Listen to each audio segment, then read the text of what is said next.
No, this one's perfect. This right on I me. know it's like, all right, everyone, we're back talking with Lady Michelle about her book Pieces of Me. So during the break, we talked about a lot of different things. I just want to, I don't have questions yet, so I'm gonna let Camilla ask some questions. I kept looking at the screen because I'm so used to that being the screen where we actually Don't look at. kill me, Camilla. Come on. Come on, Camilla, come on. Easy question. I'm sure whatever I put out there, you could do. I want one of these. So, I was thinking, what advice would you have for someone who is going through some form of abuse? You know what, before we even get into that, can you name some other form of abuses? A lot of people think that, everything is fine with them in their Right. relationships. Mm-hmm. And once they go through a training or they, hear people talk about, a survivor talk about abuse, and they find that they go, Right. I'm in an abusive relationship. So if you could go over some of the other forms of abuse that are not so clear to people, like tell us about these other forms of abuse. Just name them. So, of course, in the book, for all the people on YouTube, the book, Pieces of Me. Pieces of Me, in the book, I have a page here where I have a power and control wheel.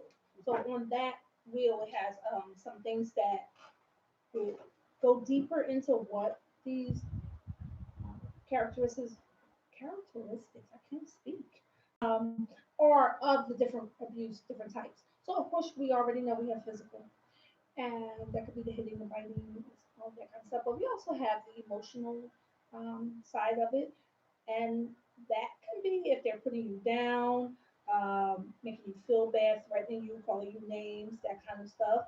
We also have they can use some isolation on you. Um, and keep you away from your family. That is going to be the main thing they're going to try to always do is keep you away from your family and friends, isolate you so that you only can depend on them for everything.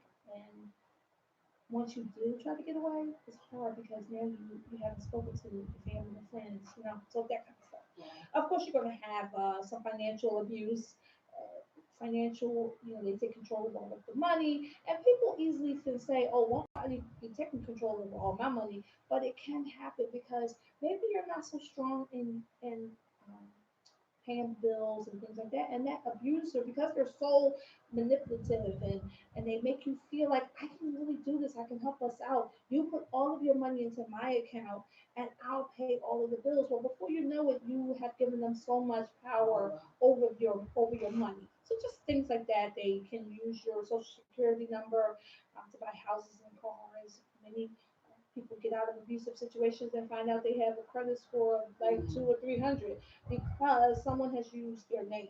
Wow. When you're married and things like that, you might not think about, well, why shouldn't I give my husband my social security number? But you should. I know that's one that we got to come back to that right there. But anyway, so you have spiritual abuse. You have did I say emotional? I mean, I said that already. Psychological abuse. So there's so many types of abuse that once you look at this power and control wheel, and you will begin to identify and say, hey, these things have been happening to me on a consistent basis. And you know that these things, when they were happening to you, they don't feel good. Mm-hmm. So a lot of times we don't know what the name of it is, but we just know that this thing doesn't feel good that's happening to me. And how about technology? Definitely technology. They can put um, things in your car or in your phone so that they know where you are at all times. So be mindful of those things as well. They get into your emails. They want your email address, your passwords rather, your social media passwords, and they force you to give them these things. And so they're monitoring that at all times, or they have snuck into your um, social media and things like that, and your emails.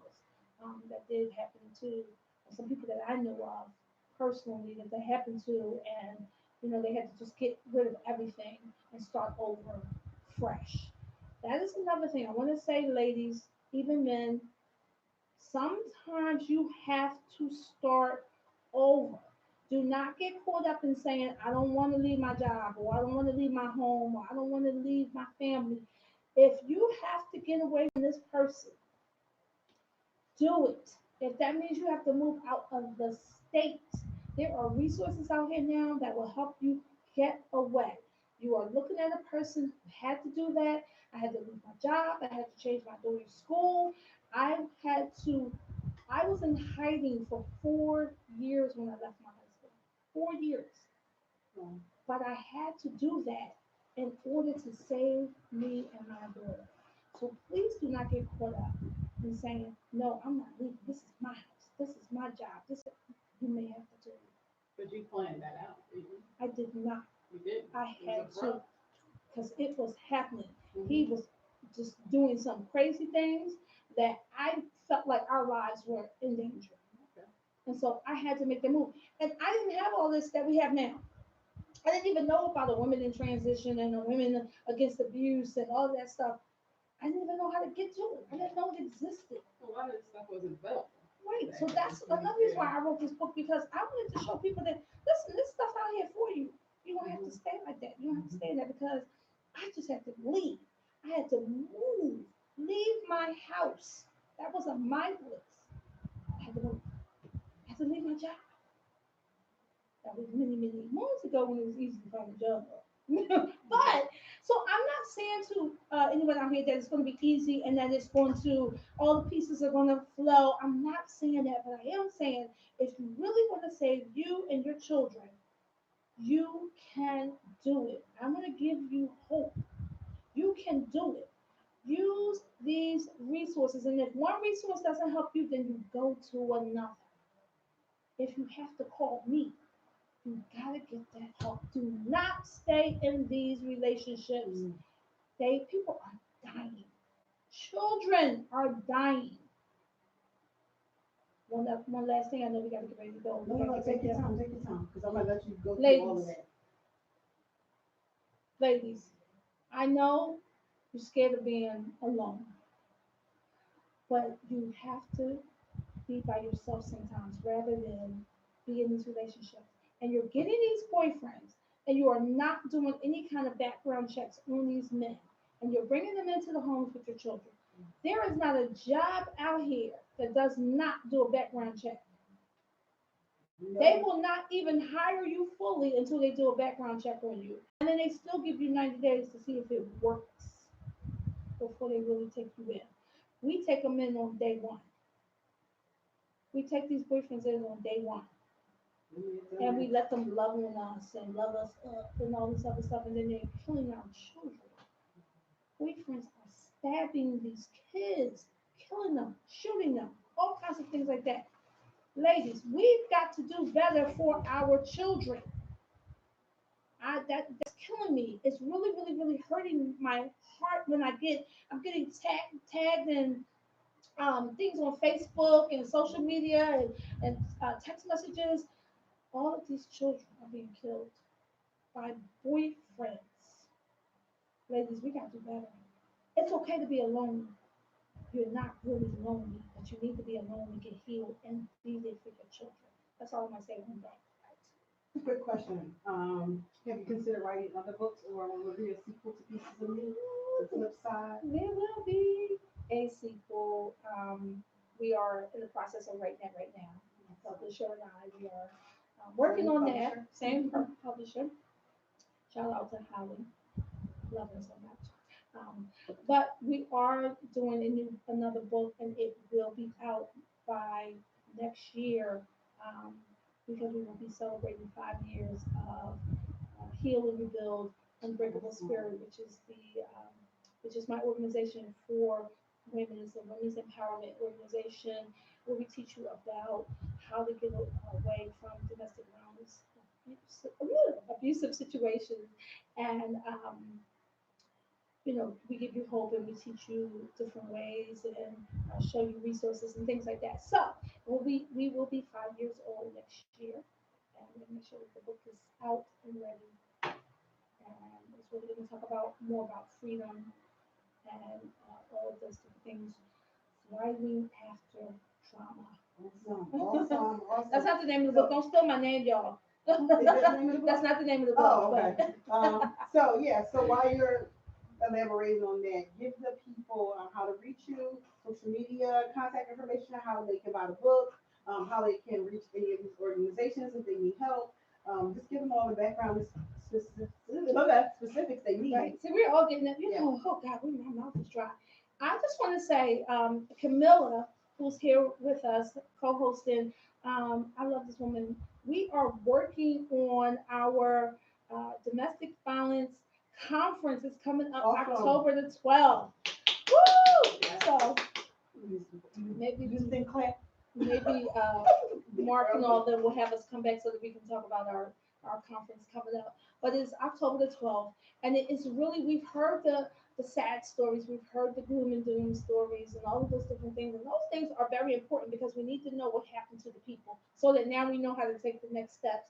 And that's what this conference is going to do. It's about uplifting, it's about giving you hope. So it is the Uplift, Rebuild, and Thrive conference. Awesome. So we're excited about that. You're going to hear more about that.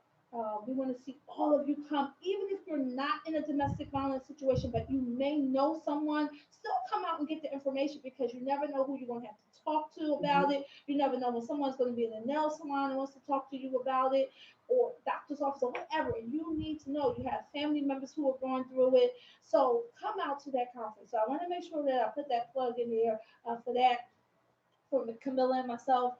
The book is on my website, Pieces of Me. It is, my website is www.healandrebuild.com. That's all one word, healandrebuild.com. And you can also get more information on there. Social media, Michelle Jones hyphen Austin. What else do you might need? Instagram, Heal and Rebuild. LinkedIn, Michelle. I think I'm just Michelle. I have so many names, y'all. Phone number. I will give you my phone number because I am accessible. Because you never know when someone really needs to get to you and they can't get to anyone else. They may just need someone just to listen to them. 267-973-3350. If you need to talk to me, you have questions or anything like that, if I can help, I will. If I don't have the answers, I will definitely direct you to where you can get the right answers. Anything else? Any last words? Well, my last words are just like we say, my tagline for Heal and Rebuild is I am no longer a victim. I am more than a survivor. I am a thriver. And so that's what you all are. Awesome. Any last words, Camilla? Well, I'm honored to be here as a co-host. Thank you for having me. Camille Abdul is my full name. The name that I go by. I'm a survivor as well. Michelle, you are an inspiration to me. I've watched you grow from the beginning of my journey. We met right here on Sadior Radio. Yes. And it was our first time meeting. Sadior Radio. Yes. And it was our first Mark time over there in the meeting. cut. And I have watched you grow. And I see the confidence in you. And I mean this. Thank you. I mean this from the bottom of my heart. I have a lot of respect for you. Thank you. You're helping me through my journey. I'm watching you to build that confidence and be able to speak. I watched you from the beginning when you were a little shaky. You weren't confident. I saw it. But I knew that you were going to come up out of it. You did it. And here you are. So I'm watching you and I'm learning from you. And I love you. Thank you. I love you. Oh, Yeah. thank you. Yes, and this is what it's all about. Sisters helping other sisters. We're coming out of this. We're coming out of abusive situations, and we have to love on one another. we have to help each other adjust our crowns and things of those nature. I know we see it on the memes and we see it on social media, but this is real life for Real us life, real because life. we've gone through something and we have to help each other through it. Okay, today I'm your shoulder to lean on, but tomorrow you can be my shoulder because I might have a bad day tomorrow. I may have a trigger or Yeah. something like that. And so that's what it's really all about. And I just love it. Yeah. Thank you. Thank you. One last thing before we close it out. Michelle wanted me to give you guys the National Domestic Violence Hotline number. So if you're in an abusive relationship and you may can't remember Michelle's phone number or get to her Instagram or her Facebook page, you can always call the National Domestic Violence Hotline, which is 24 hours. Am I correct? 24 7 days a week. Awesome. 800-799-SAFE.